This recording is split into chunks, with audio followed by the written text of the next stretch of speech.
संदर्भात काल एक महत्त्वपूर्ण बैठक पार पडली. मुख्यमंत्र्यांच्या उपस्थितीत बैठक झाली आणि प्रशासक नेमण्याचा एक निर्णय झालेला आहे. तुमची मागणी होती, भ्रष्टाचार झाल्याचा आरोप होता. नेमकं बैठकीत काय झालं? मी पहिला आदरणीय महाराष्ट्र राज्याचे मुख्यमंत्री आदरणीय देवेंद्र फडणवीस साहेबांचं अभिनंदन करेन. हा कोल्हापूर जिल्ह्यातील अतिशय महत्त्वाचा कुरकुडा सर्व कोल्हापूर म्हणजे आणबाण शान अशा संघाचा निर्णय होता.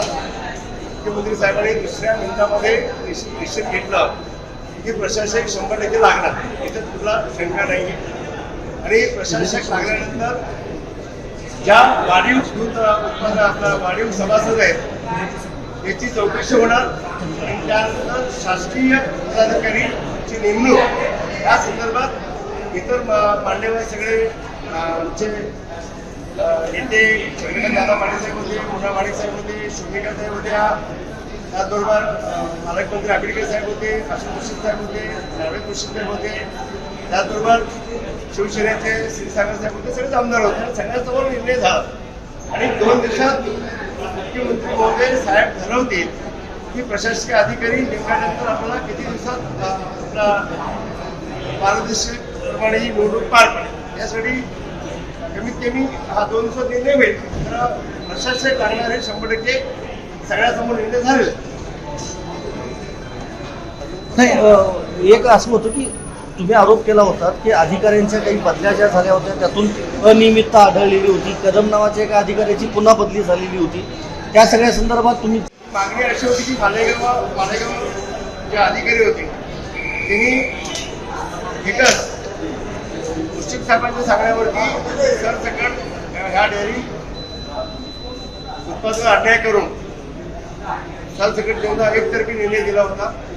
त्याला आम्ही मुख्यमंत्री साहेबांना सर्व ग्रुप सगळं आम्ही दाखवला आणि हा सर्व शेतकरी उत्पादन आमच्या शरीर अन्याय होईल आणि हे जर झालं तर कायमस्वरूपी एका घराण्याशाहीला घरातून तरी बिलकुल कायमचं जाईल आणि सगळे वाचवणं गरजेचं आहे. जिल्ह्यातील सर्व शेतकरी दूध उत्पादन कष्टातून कामातून ही संस्था संघ हा चांगल्या पद्धतीने चालावा म्हणून प्रयत्न आहेत आणि साहेब हे थांबणं गरजेचं आहे. म्हणून मुख्यमंत्री साहेबांच्या आदेशाने सुजय कदमचे अधिकारी किंवा मुश्रीफ साहेबांचा कार्यकर्ता होता, त्यांच्याच कारखान्याचा चेअरमन त्याचा भाचा होता, त्याची बदली केली आणि आता पण अजून प्रयत्न थांबलेले नाही आहेत.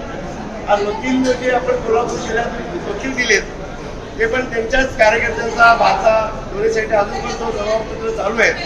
तर मला राज्याचे सक्षम असे मुख्यमंत्री आदरणीय देवेंद्र फडणवीस साहेबांचा 100% आपला विश्वास आहे की ते सगळ्या भूमिकेचा विचार करून अभ्यास करून योग्य निर्णय देतील. आपल्याला 100% मान्य आहे. प्रशासक नेमल्यामुळे भ्रष्टाचाराची काही प्रकरणं जी होती ती बाहेर येतील असं वाटतं. 100% बाहेर येतील आणि म्हणूनच प्रशासक नेमणार, त्यांचं बाहेर येतील.